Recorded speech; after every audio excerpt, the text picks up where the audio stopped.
Votre supermarché préféré vient de fermer ses portes. Les rayons sont vides. Les livraisons ne viennent plus. Vous avez 3 semaines de nourriture devant vous, peut-être un mois si vous rationnez.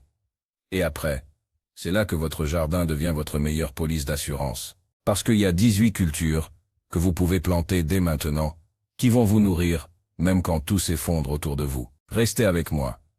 Parce que ce que je vais vous révéler pourrait littéralement vous sauver la vie. Commençons par détruire un mythe. Beaucoup de gens pensent qu'en temps de crise, il faut planter des tomates. Faux.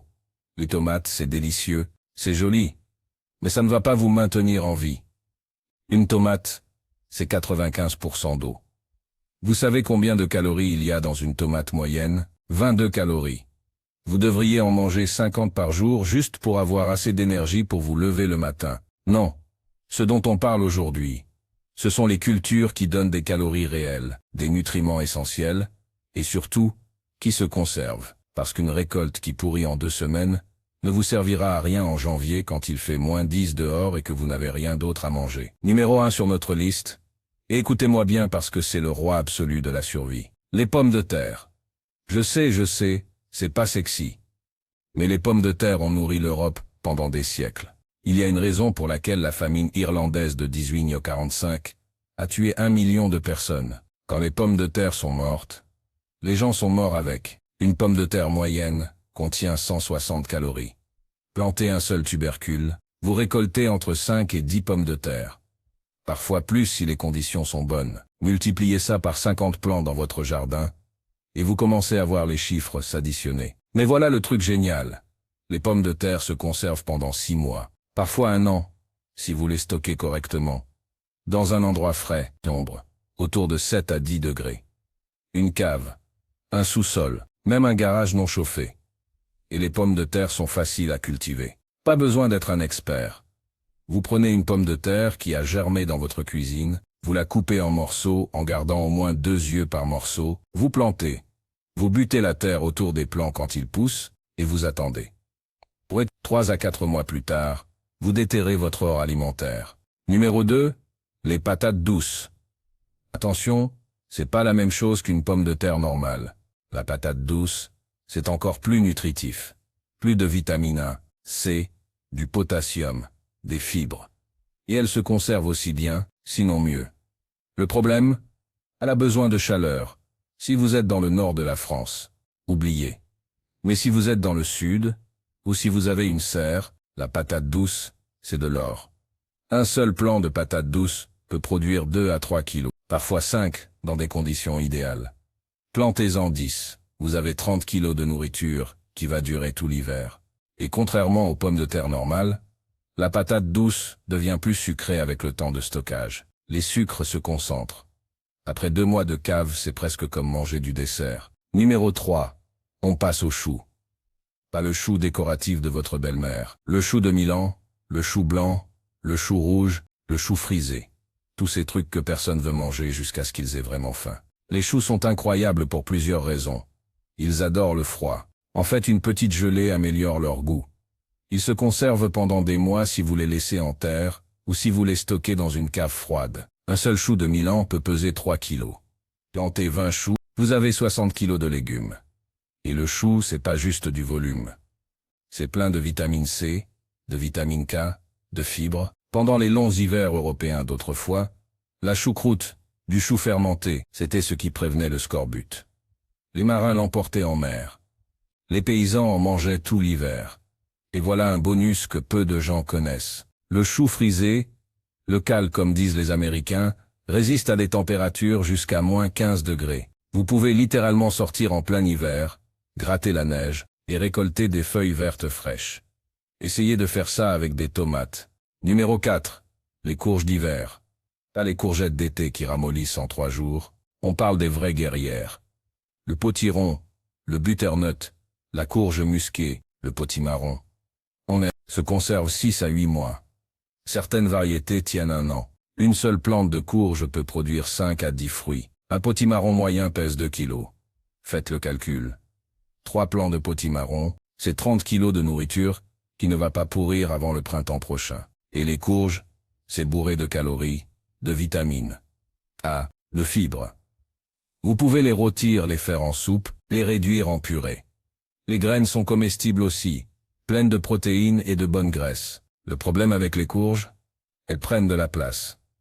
Une plante peut s'étaler sur 3 mètres carrés. Et si vous avez l'espace, c'est un des meilleurs investissements que vous puissiez faire dans votre jardin de survie. Numéro 5. Parlons des haricots secs. Pas les haricots verts que vous mangez frais, les haricots qu'on laisse sécher sur le plan. C'est les haricots rouges, les haricots blancs, les haricots noirs. Pourquoi? Parce que les haricots secs se conservent pendant des années. Pas des mois. Des années. 5 ans, 10 ans si vous les stockez correctement dans des bocaux hermétiques. Et les haricots, c'est de la protéine végétale pure. 100 grammes de haricots secs, c'est 20 grammes de protéines. C'est presque autant que la viande. Sans les haricots, devenir végétarien en temps de crise serait quasiment impossible. Vous auriez une carence en protéines en quelques mois. Un seul plant de haricots haram peut produire 1 kilo de haricots secs. Plantez 30 plants le long d'une clôture, vous avez 30 kilos de protéines pour les années à venir. Et cultiver des haricots, c'est bête comme chou. Vous plantez la graine, vous donnez quelque chose pour que la plante grimpe, et vous attendez. Les haricots enrichissent même le sol en azote. Ils rendent service à votre jardin pendant qu'il pousse. Numéro 6. Les oignons. Les oignons sont la base de pratiquement toutes les cuisines du monde. Il y a une raison à ça. Sans oignons, la nourriture est fade, et en temps difficile. Quand vous mangez des pommes de terre pour la 5e fois cette semaine, un oignon fait toute la différence entre un repas et de la bouffe, pour survivre. Les oignons se conservent pendant des mois. Récoltez-les.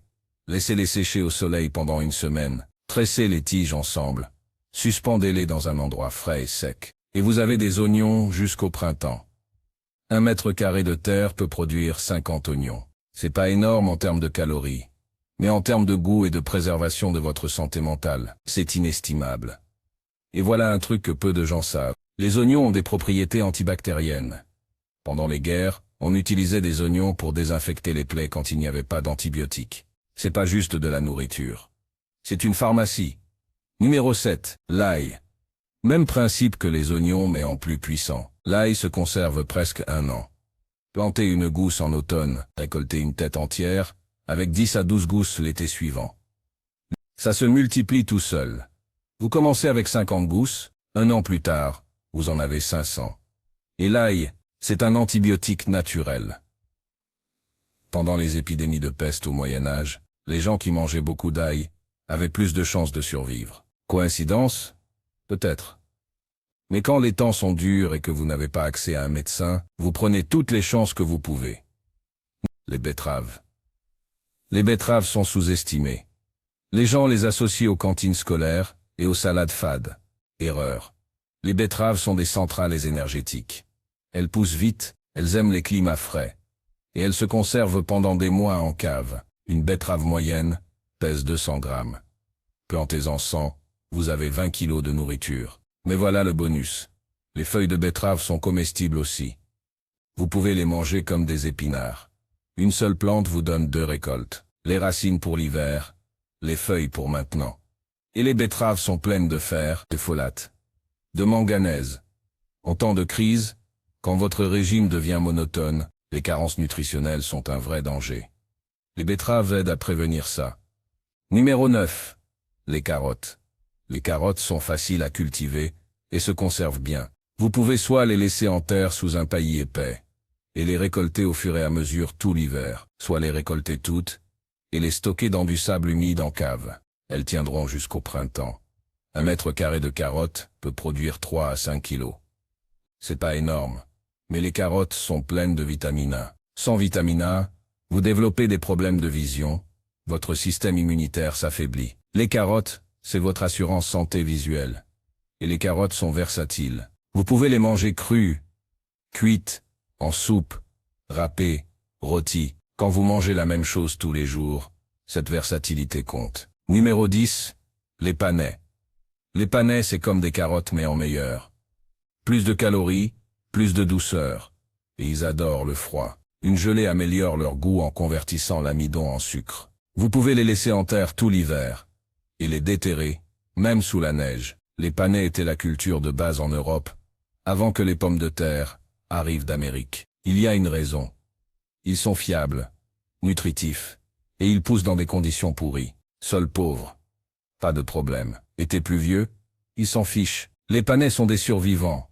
Parfait pour un jardin de survie. Numéro 11, les navets. Les navets poussent vite, en 40 à 60 jours. Ça veut dire que vous pouvez avoir 2, parfois 3 récoltes par an. Et les navets se conservent en cave, pendant des mois. Comme les betteraves, les feuilles sont comestibles. 2 récoltes pour le prix d'une. 1 kilo de graines de navet peut produire des tonnes de nourriture. Littéralement, des tonnes si vous avez assez d'espace. Numéro 12, les rutabagas. Le rutabaga, c'est le cousin costaud du navet. Plus gros, plus dense, plus de calories. Un seul rutabaga peut peser 1 kilo. Plantez-en 50, vous avez 50 kilos de légumes qui vont se conserver 6 mois minimum. Les rutabagas ont nourri l'Europe pendant les 2 guerres mondiales. Quand il n'y avait rien d'autre, il y avait des rutabagas. Les gens en ont tellement mangé qu'après la guerre, plus personne n'en voulait. Mais maintenant, avec le recul, on réalise que sans les rutabagas, beaucoup plus de gens seraient morts de faim. Numéro 13, le chou rave. Le chou rave ressemble à un extraterrestre. Une boule verte avec des feuilles qui sortent de partout. Mais ne vous laissez pas tromper par son apparence bizarre. Le chou rave pousse super vite, résiste bien aux parasites, et a un goût doux, presque sucré. Vous pouvez manger le bulbe cru ou cuit, et les feuilles sont comestibles aussi. Un plant produit un bulbe d'environ 3. Pas énorme, mais vous pouvez en planter beaucoup dans un petit espace. Et ça pousse en 50 jours. Récolte rapide, égale nourriture rapide, quand vous en avez besoin. Numéro 14. Les épinards. Les épinards adorent le temps frais. Vous pouvez les planter au printemps et en automne. En hiver doux, ils survivent sous un voile de protection. Les épinards sont bourrés de fer, de calcium, de vitamines. Sans légumes verts, votre santé va décliner rapidement. 1 mètre carré d'épinards peut produire 2 kilos de feuilles. Ça se mange cru, cuit, dans des soupes. Les épinards poussent tellement vite que vous pouvez récolter les feuilles extérieures et laisser le centre continuer à pousser. Une seule plantation vous donne des récoltes pendant des semaines. Numéro 15. Les poireaux. Les poireaux sont les héros méconnus du jardin d'hiver. Ils résistent au gel, ils se conservent en terre tout l'hiver, et ils donnent du goût à tout ce que vous cuisinez. Un poireau moyen pèse 200 grammes. Plantez-en 50. Vous avez 10 kilos de nourriture qui reste fraîche dans votre jardin jusqu'à ce que vous soyez prêt à la manger. Les poireaux sont aussi riches en vitamines K et A, en fer et en manganèse. En soupe, c'est un classique. Avec des pommes de terre, ça devient un repas complet et réconfortant. Numéro 16. Les topinambours. Les topinambours sont bizarres. Ils ressemblent à du gingembre noueux. Mais ne les sous-estimez pas. Les topinambours sont pratiquement indestructibles. Vous les plantez une fois, ils reviennent chaque année. Ils se multiplient même sans que vous fassiez quoi que ce soit. Un seul tubercule planté peut produire 2 à 3 kilos de nouveaux tubercules. Ils se conservent en terre tout l'hiver. Vous creusez et vous récoltez quand vous en avez besoin. Et les topinambours sont pleins de fibres prébiotiques, bonnes pour votre intestin. Le problème, ils causent des gaz. Beaucoup de gaz. C'est pour ça qu'ils ont le surnom de artichaut de Jérusalem ou pète de Jérusalem dans certaines régions. Mais si vous avez faim, vous vous en fichez. Numéro 17. Le maïs. Le maïs pour la farine, pas le maïs doux. Le maïs que vous laissez sécher sur le plant. Une fois séché, vous pouvez le moudre en farine qui se conserve pendant des mois. Un épi de maïs séché donne environ 150 grammes de grains. Plantez 100 plants, vous avez 15 kilos de céréales. Le maïs a nourri les civilisations amérindiennes pendant des millénaires. Sans maïs, les Aztèques, les Mayas, les Incas n'auraient jamais existé. C'est une culture de base pour une raison. Beaucoup de calories, facile à stocker, versatile en cuisine. Et voilà un bonus. Les tiges et les feuilles de maïs séchées peuvent servir de fourrage pour des animaux si vous en avez, ou de combustible pour un feu, si vous êtes vraiment désespéré. Numéro 18.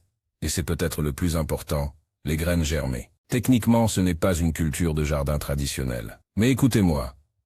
Les graines germées peuvent être produites à l'intérieur, toute l'année, sans terre, sans lumière du soleil. En 3 à 5 jours, vous prenez des graines de lentilles, de haricots mungo, d'alfalfa, de radis. Vous les trempez dans l'eau pendant une nuit. Vous les rincez 2 fois par jour.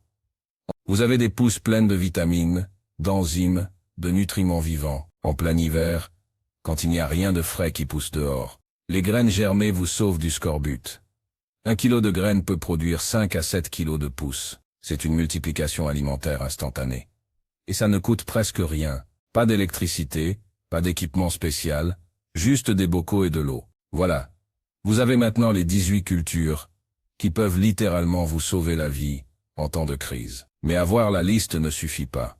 Vous devez les planter maintenant, pas l'année prochaine. Pas quand la crise arrive. Maintenant, parce que quand tout s'effondre, il sera trop tard pour apprendre. Commencez petit si vous n'avez jamais jardiné. Choisissez 3 ou 4 cultures de cette liste. Apprenez à les cultiver. Faites des erreurs maintenant, quand vous pouvez encore aller au supermarché si ça rate. Dans quelques années, ce jardin pourrait être la seule chose entre vous et la fin. Merci de m'avoir suivi jusqu'au bout. Si cette vidéo vous a été utile, abonnez-vous pour plus de conseils de jardinage et d'autonomie. Et surtout, sortez et plantez quelque chose aujourd'hui. Votre vous du futur vous remerciera.